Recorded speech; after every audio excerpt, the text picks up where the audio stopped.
everyone, welcome all of you to the platform teaching परीक्षा। Teaching परीक्षा के इस जबरदस्त मस्त प्लेटफॉर्म पे आप सभी का हार्दिक स्वागत करती हूँ। मैं आपकी सीडीपी एडुकेटर दीपाली जैन कुकरेजा। जैसा कि आप सभी को मैंने बताया हुआ था, 26 से लेकर 31 तक आपकी स्पीडी सीरीज चलेगी और इसी स्पीडी सीरीज में हम लोग बात करेंगे मिनी मैराथन की, यानी कि यहाँ पर मैं टोटल आपको 20 क्वेश्चन डेली कराऊंगी, क्योंकि आप सभी को ये जो सेशन है ये ऑफलाइन मिलेगा, ये रिकॉर्डेड मिलेगा। क्योंकि आपको मैंने बताया था कि 26 तारीख से लेकर 31 तारीख तक मैं छुट्टी पर रहूंगी, तो ये सेशन आपको रिकॉर्डेड मिलेगा। और आज स्पीडी सीरीज का आपका मेरे साथ पहला लेक्चर है, तो आई होप सभी बच्चे जैसे मेरे साथ लाइव में रहते हैं यहाँ पर भी सभी प्यारे बच्चे जबरदस्त तरीके से जुड़ रहे होंगे और बढ़िया तरीके से यार हम लोग पढ़ रहे हैं। चलिए तो फिर शुरुआत करते हैं हमारी आज की स्पीडी सीरीज की। और ये स्पीडी सीरीज चलने वाली है आपकी 26 से लेकर 31 तारीख तक, यानी कि टोटल 6 डेज तक आपकी ये स्पीडी सीरीज चलने वाली है। तो फटाफट से जल्दी से सभी बच्चे देंगे लाइव, बढ़िया देंगे लाइक और चैनल को करेंगे सब्सक्राइब और वीडियो करेंगे शेयर, और हम बढ़ते हैं अपनी स्पीडी सीरीज में। ये जो स्पीडी सीरीज है ये फोकस कर रही है आपके आने वाले सीटेड एग्जाम को, और आने वाले सीटेड एग्जाम को ही फोकस करते हुए ये स्पीडी सीरीज मैंने आपके लिए पूरा का पूरा हफ्ता चलाई है, जिसमें मैं आपको बहुत स्पीड में क्वेश्चंस को कराऊंगी। और ये क्वेश्चंस आपके जो आपका जनवरी में होने वाला पेपर है, ये 21 जनवरी को पेपर जो आपका होने वाला है, ये उसको फोकस करते हुए सीरीज होगी। तो फटाफट से शुरू कर लेते हैं। जबरदस्त वाला दे दो एनर्जेटिक थम्स अप, और बढ़िया तरीके से, प्यारा तरीके से, क्यूट तरीके से, चिन्ने मुन्ने तरीके से हम लोग अपनी सीरीज को शुरू करेंगे और बढ़िया तरीके से हम पढ़ेंगे। चलिए शुरुआत कर लेते हैं अपनी सीरीज की। हम बात कर रहे हैं previous year questions, mini marathon की बात कर रहे हैं, सीडीपी की 6 डेज की स्पीडी सीरीज की हम बात कर रहे हैं, और आज इसका पहला सेशन है, डे 1 है। ओके जी, चलिए तो शुरू करते हैं हमारी स्पीडी सीरीज। और आज का आपका आ चुका है फर्स्ट क्वेश्चन। अब हम 20 क्वेश्चंस करेंगे और 20 क्वेश्चंस बड़े स्पीड से करेंगे, और लास्ट में आप सभी बच्चे बताएंगे कि क्या रहा आपका रिजल्ट। आप अपना रिजल्ट मुझे ऑफलाइन भी बता सकते हैं। तो आइए शुरू करते हैं आज का अपना सेशन, स्पीडी सीरीज का पहला क्वेश्चन। निम्नलिखित वक्तव्यों में से कौन सा विकास के विषय में सही नहीं है। अगर हम विकास के विषय की बात करें तो यहाँ पर कौन सा वक्तव्य, कौन सा विकास के लिए सही नहीं है। प्रिंसिपल ऑफ डेवलपमेंट से क्वेश्चन है, और फटाफट से स्पीड से सभी प्यारे बच्चे इसका आंसर देंगे। विकास के संदर्भ में कौन सा प्रश्न, कौन सा ऑप्शन सही नहीं है। विकास बहुआयामी एवं बहुमुखी होता है। सांस्कृतिक परिवर्तन से विकास प्रभावित नहीं होता। विकास जीवन पर्यंत परिवर्तन की प्रक्रिया है। विकास सुनिश्चित पूर्व निर्धारित नीति है। तो यहाँ पर आपको बताना है नॉट वाला कौन सा है। तो ये आप देख रहे हैं बहुआयामी बिल्कुल है विकास, जीवन पर्यंत बिल्कुल चलता है विकास, पूर्व नियोजित बिल्कुल होता है कहीं सीमा तक, लेकिन जो ये वाला दिया है कि जो विकास है वो कल्चर से प्रभावित नहीं होता, लेकिन आपका सोशियो कल्चरल बैकग्राउंड जो है वो आपके विकास को प्रभावित करता है। तो इसीलिए ऑप्शन नंबर 2 इसका गलत है, और गलत वाला ही पूछा है। उम्मीद कर रही हूँ सभी बच्चों का बिल्कुल सही है, जबरदस्त तरीके से पढ़ रहे हो, मजा ही आ रहा है। आगे बढ़ते हैं। प्रश्न नंबर 2, बच्चों में संज्ञानात्मक विकास किसका परिणाम है। जो बच्चों में संज्ञानात्मक विकास होता है, जो बच्चों में कॉग्निटिव डेवलपमेंट होता है, वो किसका परिणाम होता है। संज्ञानात्मक विकास यानी कि कॉग्निटिव डेवलपमेंट किसका परिणाम होता है। भाई साहब जी, केवल ओहो, केवल ओहो, केवल ओहो, इनको हटाइए और लगाइए ऑप्शन नंबर 3 कि जो विकास होता है वो अनुवांशिकता और वातावरण दोनों की परस्पर अनुक्रिया का परिणाम है। ऑप्शन नंबर 3 कि जो आपको आपके वंशानुक्रम से मिलता है और जो आपको आपकी वातावरण से मिलता है, उन दोनों के गुणनफल से, उन दोनों के मल्टीप्लिकेशन से आपका विकास होता है। चलिए बात करेंगे प्रश्न नंबर 3। जबरदस्त तरीके से प्रश्न नंबर 3 पे हम लोग चलेंगे और बढ़िया तरीके से पढ़ेंगे। विकास का वह चरण जब कोई जीव सबसे तेजी से किसी विशेष कौशल या विशेषता को प्राप्त कर सकता है, क्या कहलाता है? ये वो पीरियड है जो जो आपके लिए इंपॉर्टेंट पीरियड होता है, जो आप किसी भी विशेषता को आप जब तेजी से आपके शरीर में उसका विकास होता है और वो आपके उस पर्टिकुलर स्किल और करेक्टरिस्टिक्स की बात करते हैं, उसको क्या कहा जाता है, उस पीरियड को क्या कहते हैं? तो इस पीरियड को बोलते हैं इंपॉर्टेंट पीरियड। इस पीरियड को बोलते हैं इंपॉर्टेंट पीरियड, यानी कि महत्वपूर्ण काल बोलते हैं। और इसी को ही बोलते हैं संवेदनशील अवधि। समीपस्थ क्षेत्र का विकास, विकासात्मक विलंब और स्थिरता इसका आंसर नहीं होगा, इसका होगा पहला, यानी कि सेंसिटिव पीरियड। पहला ऑप्शन इसका जबरदस्त तरीके से बिल्कुल सही है। सेंसिटिव पीरियड, संवेदनशील अवधि, इसका बिल्कुल करेक्ट आंसर है। जितने भी हमारे प्यारे बच्चे दे रहे हैं, सेशन को लाइक करते रहें, शेयर करते रहें, ताकि मैक्सिमम बच्चे हमारी इस पीडी सीरीज में जुड़ जाएं। आगे बढ़ते हैं, बात करेंगे प्रश्न नंबर 4। प्रश्न नंबर 4 आपकी प्यारी प्यारी सी स्क्रीन पर आ चुका है। बच्चों का एक समूह अपने खेल को एक नृत्य रियलिटी शो पर आधारित करता है। एक जज को नकल करते हुए जफर मेज पर चढ़ता है और टिप्पणी करते हुए ताली बजाता है। इस उदाहरण में समाजीकरण की कौन सी संस्था निर्देशित है? यहाँ पर जो बच्चा है, जो वो अपने टीवी में देखता है, टीवी में वो देखता है रियलिटी शो, और वहां पर झलक दिखलाने के जो जज है वो टेबल पे चढ़ के शाबाशी देते हैं, हाँ या ना? तो बच्चा जो भी टीवी में देखता है बिल्कुल वैसा का वैसा करता है। बच्चा जो टीवी में देखता है बिल्कुल वैसा का वैसा करता है।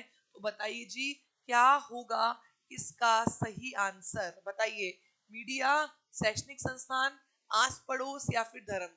तो जो टीवी में वो देख रहा है, और जो टीवी है वो क्या है? मास मीडिया का साधन है।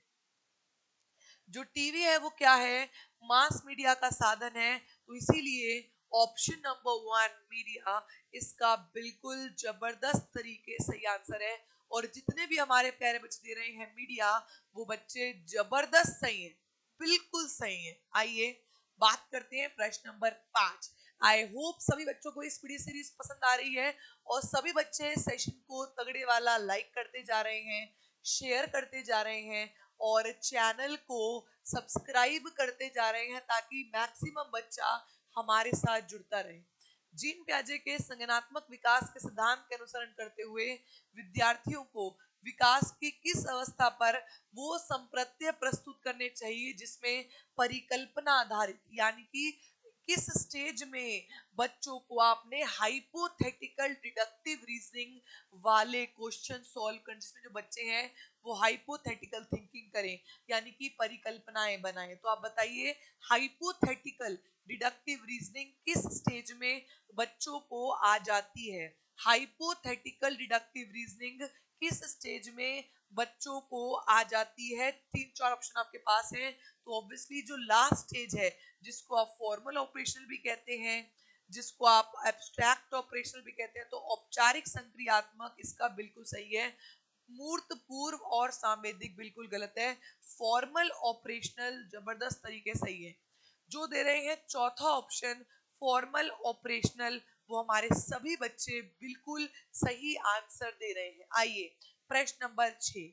हर किसी में मैंने कुछ फैक्चुअल क्वेश्चंस और कुछ अप्लाइड क्वेश्चन डाले हैं, और आपको इन क्वेश्चन से हमेशा कुछ ना कुछ सीखने को मिलता रहेगा। प्रश्न नंबर 6, सामूहिक एकाकलाप की अवधारणा किसके द्वारा दी गई है? सामूहिक एकाकलाप यानी कि कलेक्टिव मोनोलॉग। कलेक्टिव मोनोलॉग का जो कॉन्सेप्ट है वो किसने दिया है? कौन कहता है कि जब बच्चे कलेक्शन में बैठते हैं, जब बच्चे ग्रुप में बैठते हैं, तो उनको अपनी ही आवाज सुनाई देती है, उनको ये लगता है कि मैं ही तेज बोल रहा हूँ? तो बताइए, ये जो कॉन्सेप्ट है सामूहिक एकाकलाप का, कलेक्टिव मोनोलॉग का, ये किसने दिया है? तो ये जो कॉन्सेप्ट है वो कॉग्निटिव डेवलपमेंट थ्योरी देने वाले, ये जो कॉन्सेप्ट है कॉग्निटिव डेवलपमेंट थ्योरी देने वाले जीन प्याजे ने दिया है। ना बेंडूरा, ना ब्रूनर, ना वाइगोत्स्की, ये जो कॉन्सेप्ट है वो दिया है जीन प्याजे ने, यानी कि आपके प्यारे जीन प्याजे चाचा जी ने। ठीक है जी, तो आई होप सभी मस्त पढ़ रहे हैं और बड़े जोरदार पढ़ रहे हैं। आगे बढ़िए, प्रश्न नंबर 7। सेवेंथ क्वेश्चन आपकी प्यारी प्यारी और उससे भी प्यारी स्क्रीन पर आ चुका है। एक वाइगोत्स्कियन कक्षा कक्ष सहपाठियों का एक समूह किसी सामान्य लक्ष्य पर पहुंचने के लिए कार्य कर रहा है। इस स्थिति में वो किस चीज में व्यस्त है? जो बच्चे हैं वो ग्रुप में, छोटे से ग्रुप में, स्मॉल ग्रुप में एक कॉमन गोल के लिए काम कर रहे हैं। मतलब एक बच्चे हैं जो 5 बच्चे ग्रुप में बैठे हैं और वो एक ही लक्ष्य के लिए काम कर रहे हैं। वो एक ही लक्ष्य के लिए काम कर रहे हैं। जब बच्चे ग्रुप में पढ़ते हैं, जब बच्चे ग्रुप में पढ़ते हैं तो उसको क्या कहा जाता है? जब बच्चे ग्रुप में पढ़ते हैं तो उसको क्या कहा जाता है? पारस्परिक अध्यापन, सहयोगिक अधिगम, पाठ और अंतर्वाक। अंतर्वाक में वो अपने आप को रेगुलेट करता है, अपने आप को निर्देशित करता है। तो ये तो नहीं है। पाठ में सहारा देता है। क्या सहारा देने की बात यहाँ पर हुई? पारस्परिक यानी कि रेसिप्रोकल टीचिंग में कहता है तू मेरी आंखों में देख, मैं तेरी आंखों में देखूंगा। और बच्चे आपस में एक दूसरे को पढ़ाते हैं, आपस में एक दूसरे को देखते हैं। क्यों भाई? तो इसीलिए इसका आंसर होता है सहयोगिक अधिगम यानी कि कोऑपरेटिव लर्निंग। कोऑपरेटिव लर्निंग लिखा हो या फिर कोलैबोरेटिव लर्निंग लिखा हो, दोनों ही इसके सही आंसर होंगे। जब बड़े ग्रुप की बात होगी तो कोलैबोरेटिव होगा, और जब छोटे ग्रुप की बात होगी तो कोऑपरेटिव होगा। एंड आई होप सभी प्यारे बच्चों को मेरी कही हुई बात बढ़िया तरीके से समझ भी आ रही होगी। आइए बात करते हैं प्रश्न नंबर 8, लेव वाइगोत्स्की। बात करते हैं प्रश्न नंबर 8, लेव वाइगोत्स्की किस चीज को बिलीव करते हैं? जो लेव वाइगोत्स्की हैं वो किसको बिलीव करते हैं, किसकी बात करते हैं? आपके सामने आएंगे 4 ऑप्शन, आपको बताना है लेव वाइगोत्स्की के लिए कौन सा ऑप्शन सही है।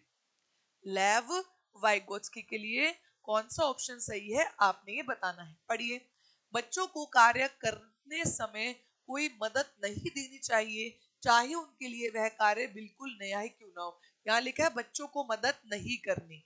समस्या समाधान के दौरान बच्चों को संकेत देकर और उत्तर की तरफ पहुंचने वाले सवाल पूछकर पाठ प्रदान करना चाहिए। कह रहे हैं संकेत भी देना है और बच्चे को पाठ भी देना है। ये बिल्कुल हो सकती है बात। बच्चों को बिना किसी व्यस्क से पारस्परिकता की समस्याओं पर अपने काम करने, मतलब बिना किसी व्यस्क यानी कि अपने से बड़ों की सहायता नहीं लेनी। और ये चौथा कहता है अध्यापिका द्वारा बच्चों को उपयुक्त भौतिक पुरस्कार। क्या पुरस्कार की बात कहीं पर भी वाइगोत्स्की ने करी? तो इसीलिए option number second, children should be scaffolded while solving problems by giving them hint and asking them question। बच्चे को हिंट दो। हिंट का देने का मतलब ही होता है स्कैफोल्ड करना, सहारा देना, पार देना, पहचान देना, ये सब होता है। ये सब बोला है वाइगोत्स्की ने। और जब भी वाइगोत्स्की का क्वेश्चन आएगा तो आपने एससीएल की बात याद रखनी है। जब भी वाइगोत्स्की का क्वेश्चन आएगा आपने एससीएल को जरूरी याद रखना है। आगे बढ़ते हैं प्रश्न नंबर 9, केरोल गिलिगन से 2023 का जो अगस्त का पेपर आया था उसमें भी आया था, और पुराने ऑनलाइन पेपर्स में भी केरोल गिलिगन से बहुत क्वेश्चन पूछे गए हैं। तो आइए डिस्कस करते हैं केरोल गिलिगन का क्वेश्चन। केरोल गिलिगन ने क्या कहा था? केरोल गिलिगन ने कोहलबर्ग की जो थ्योरी थी मोरल डेवलपमेंट, उसको क्रिटिसाइज किया था। और फिर उसके अनुसार 4 स्तरों में उसके अनुसार उसको बताया था। क्या बताया था, कैसे क्रिटिसाइज किया था? तो कैरोल गिलिगन का तर्क है कोहलबर्ग के नैतिक सिद्धांत में नारीवादी नैतिकता जो देखभाल की नैतिकता पर बल देती है उसकी अवहेलना की है।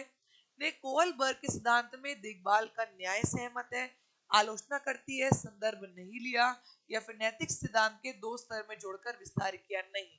कैरोल गिलिगन जो खुद भी एक फीमेल थी और ये कोहलबर्ग की शिष्या थी, फॉर्मर स्टूडेंट थी, उन्होंने कहा इनकी सारी थ्योरी अच्छी है, मुझे इनकी थ्योरी में कोई बुराई नहीं लगी, लेकिन सबसे बड़ी बुराई ये थी कि इन्होंने सिर्फ अमेरिकन लड़कों पर आविष्कार किया, इन्होंने लड़कियों पर अपना कोई भी एक्सपेरिमेंट नहीं किया। तो इसीलिए फेमिनिन मोरालिटी को लेकर, फेमिनिन पर्सपेक्टिव को लेकर कैरोल गिलिगन ने इनको क्रिटिसाइज किया, बाकी किसी इंक्लूड पे उसको क्रिटिसाइज नहीं किया था। आगे बढ़ते हैं। प्रश्न नंबर 10। प्रश्न नंबर 10 यहां नहीं करेंगे बस। बाल केंद्र शिक्षा के समर्थकों का मानना था कि क्या, जो बाल केंद्र शिक्षा थे, जो चाइल्ड सेंटर्ड पेडागोजी है, उनके जो समर्थक हैं उनका क्या मानना है। जो चाइल्ड सेंटर्ड पेडागोजी है उनके समर्थकों का, उनके एडवोकेट्स का क्या मानना है। व्यक्तिगत अनुभव अधिगम प्रक्रिया में केंद्रीय भूमिका निभाते हैं। कक्षा में अध्यापक के निर्देशन का अधिपत्य, जो अध्यापक कहेगा बस वही मानना है। बालकों को कक्षा से बाहर के अनुभव से अधिगम असंगत है, मतलब बाहर के अनुभव से बच्चों को नहीं जोड़ना है। बालकों से स्वयं तर्क और चिंतन की अपेक्षा नहीं करते हो। आप बच्चों को खुद कुछ नहीं करने देते, तो हर चीज बच्चों से एक्सपेक्ट करनी है। इररिलेवेंट कुछ नहीं होता। सिर्फ इंस्ट्रक्शन टीचरों के ही बात नहीं बनेगी, आपने बच्चों के जो एक्सपीरियंस है उसको महत्व देनी है और उसी एक्सपीरियंस के अनुसार आपने बच्चों को पढ़ाना है। तो ऑप्शन नंबर 1 इसका बिल्कुल सही आंसर है। आगे बढ़िए। प्रश्न नंबर 11। 11th क्वेश्चन आपकी स्क्रीन पर। 11th क्वेश्चन आपकी स्क्रीन पर। निम्नलिखित में से कौन सी बुद्धि गार्डनर के बुद्धि सिद्धांत में सम्मिलित नहीं है।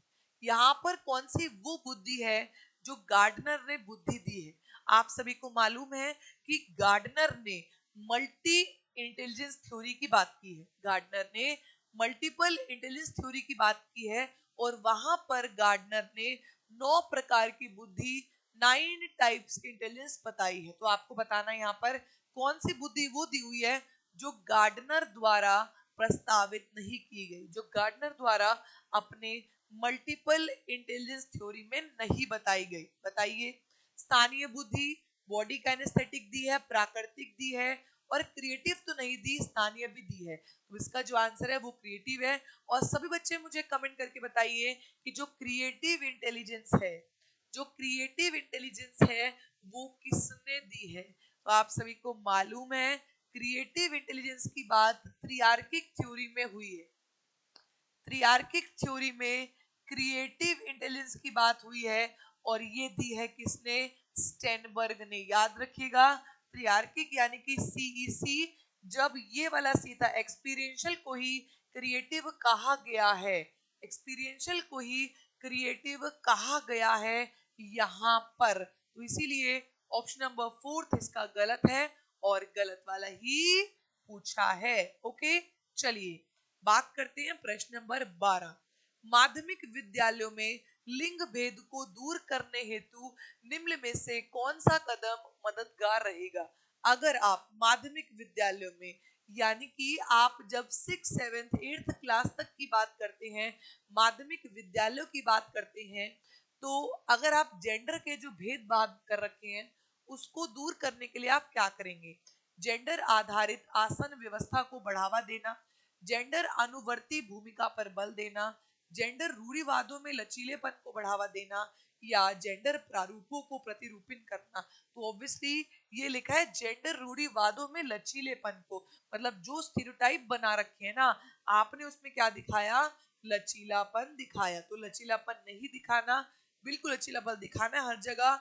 जेंडर रोल को कन्फ्रंट नहीं करना, कभी बस सिग्रीगेट नहीं करना और जेंडर को आपने मॉडलिंग नहीं करना, जेंडर के आधार पे आपने कुछ नहीं करना है। तो इसका आंसर क्या होगा, थर्ड ऑप्शन इसका बिल्कुल सही होगा।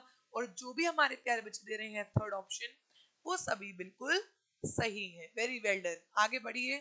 प्रश्न नंबर 13। प्रश्न नंबर 13 आपकी स्क्रीन पर। एक अध्यापिका को अधिगमकर्ताओं की पसंदीदा अधिगम शैलियां संबंधित व्यक्तिगत विभिन्नताओं को क्या करना चाहिए। जो भी बच्चों के अंदर व्यक्तिगत विभिन्नता है, आपको मालूम है हर बच्चा एक दूसरे से अलग है, तो हर बच्चे में आपको इंडिविजुअल डिफरेंसेस देखने को मिलते हैं। तो आपने जो बच्चों के अंदर इंडिविजुअल डिफरेंसेस है आपने उसको क्या करना है, आपने उसको सम्मान करना है, अनदेखा करना है, अवॉइड करना है या फिर खारिज करना है। तो इंडिविजुअल डिफरेंस होना अच्छा है, हर बच्चे एक दूसरे से अलग होता है, तो आपने उनको रिस्पेक्ट करनी है। ऑप्शन नंबर 1 जितने दे रहे हैं वो सभी बच्चे बिल्कुल सही हैं। आइए बात करते हैं प्रश्न नंबर 14th क्वेश्चन आपकी स्क्रीन पर।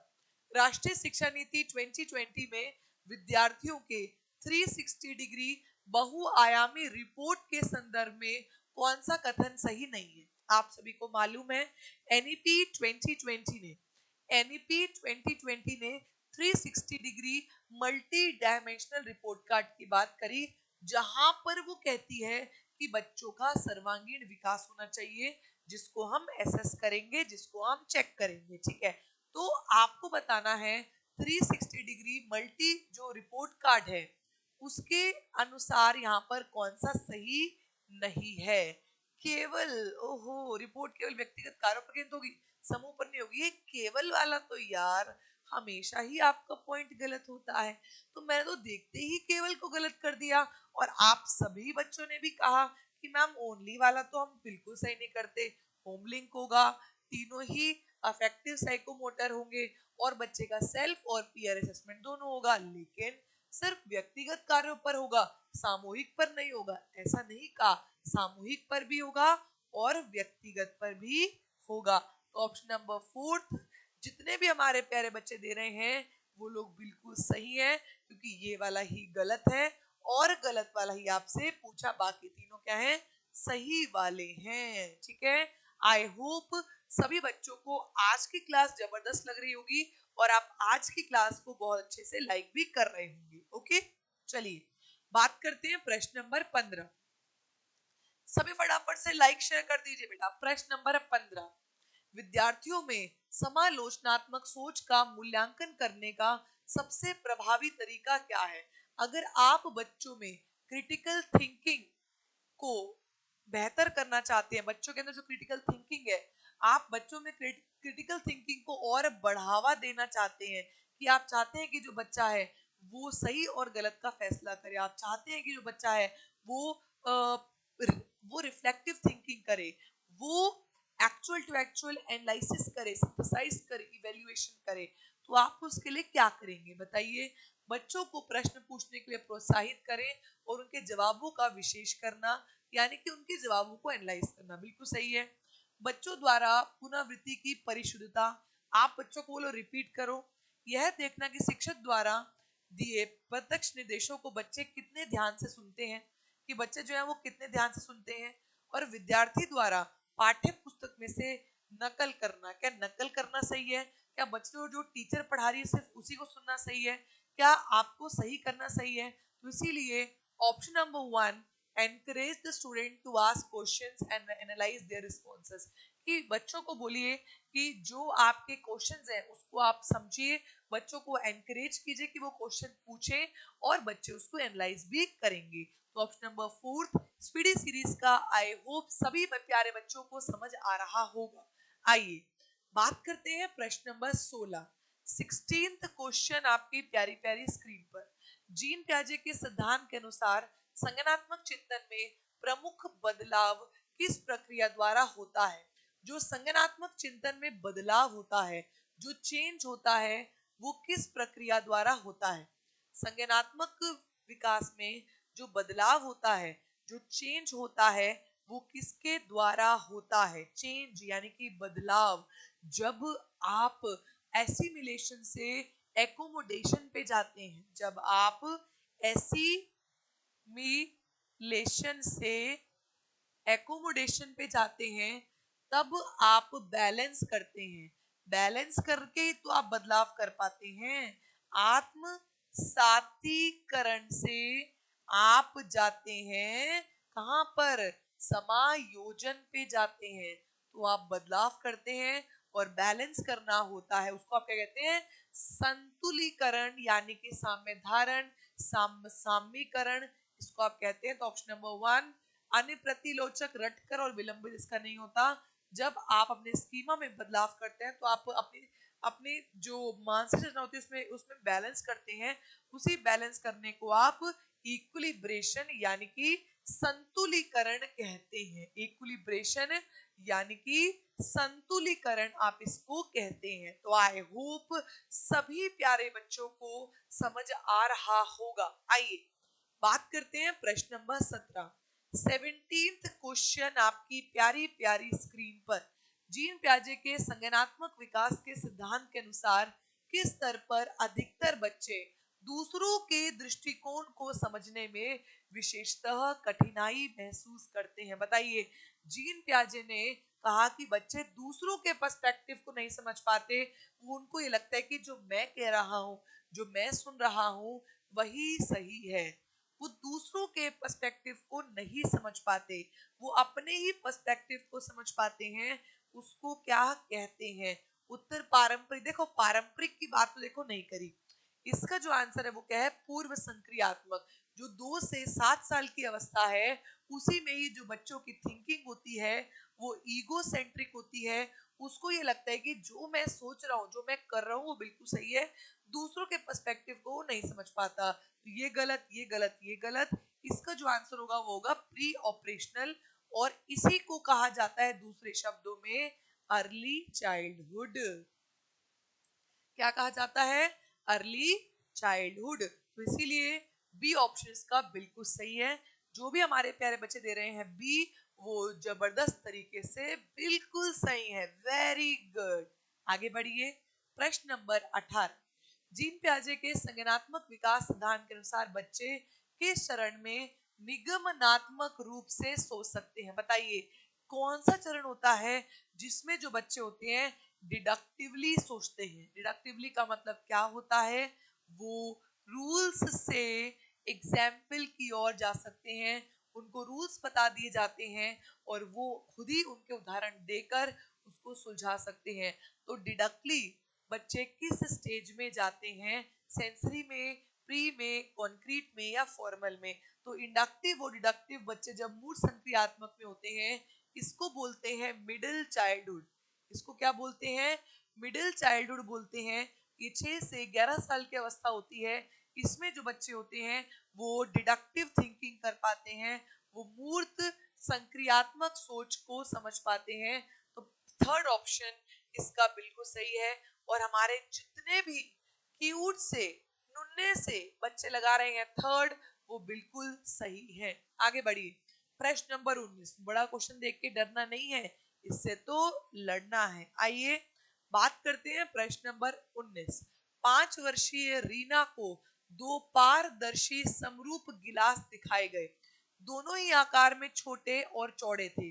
छोटे और चौड़े दोनों ग्लास थे और दोनों समान ही थे। 1 लीटर 1 लीटर। दोनों में बराबर मात्रा में दूध डाला गया, जिसे दिखाने पर रीना ने बराबर होने की सहमति जताई। फिर क्या हुआ? एक गिलास के दूध को किसी अन्य गिलास में डाला गया, और जैसे कि इसका गिलास, इस गिलास में जो पतला था और संकीर्ण था। अब रीना का मानना है कि लंबे गिलास में छोटे गिलास के ये इसमें ज्यादा आया है और इसमें कम आया है, वो ये कह रही है। तो जो जीन प्याजे के अनुसार जो रीना है उसको किस चीज में दिक्कत हो रही है? वो सिर्फ एक ही विशेषता पर ध्यान दे रही है, वो एक से ज्यादा विशेषताओं पर ध्यान नहीं दे रही है। और मैं देख पा रही हूँ जबरदस्त आंसर बच्चों का आ रहा है।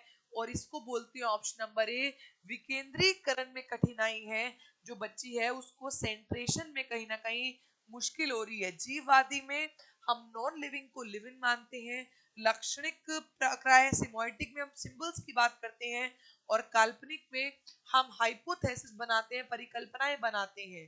ठीक है जी। तो इसका जो आंसर होगा वो होगा ऑप्शन नंबर डी। नहीं, इसका होगा फर्स्ट ऑप्शन बिल्कुल सही है। आइए लास्ट क्वेश्चन देखिए। अगर इंडक्टिव और डिडक्टिव आएगा ना तो आप उसको कॉन्क्रीट में लगाएंगे, लेकिन अगर हाइपोथेटिकल डिडक्टिव आएगा तो आप उसको फॉर्मल में लगाइएगा। तो डिडक्टिव जो है वो कॉन्क्रीट में बच्चा करने लग जाता है। ठीक है, तो ये बात याद रखिएगा जो बच्चे उसको अलग तरीके से समझ रहे हैं। ओके। आइए क्वेश्चन नंबर 20। निम्नलिखित कथनों को पढ़िए तथा सही विकल्प का चयन कीजिए। आपके सामने एक कथन है, 2 कथन है। ऐसे में क्या करते हैं? यहाँ पर लगाते हैं क्योंकि, और यहाँ पर लगाते हैं बिकॉज, और फिर इनको हम सॉल्व करते हैं। आइए पढ़िए।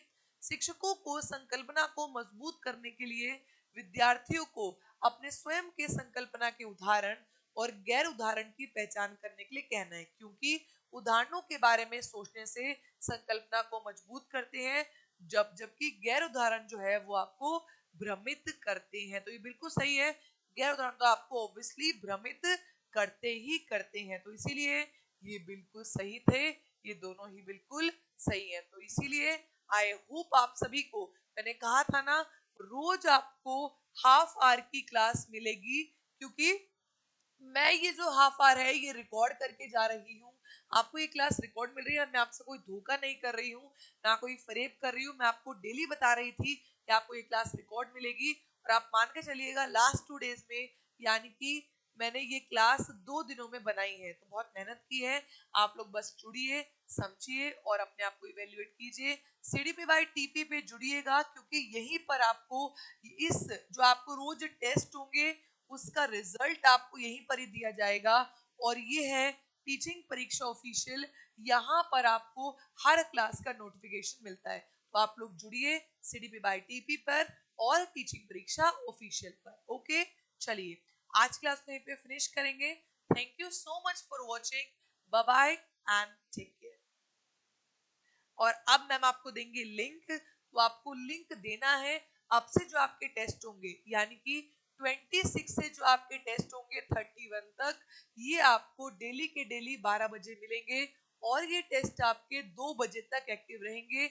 और टेस्ट का लिंक आपको सीडीपी बाय टीपी पे मिलता है, और टीचिंग परीक्षा ऑफिशियल पे भी आप जुड़ सकते हैं। ओके, चलिए bye bye and take and all the best for your preparation. जल्दी मिलेंगे, bye bye and miss you all of you, bye bye.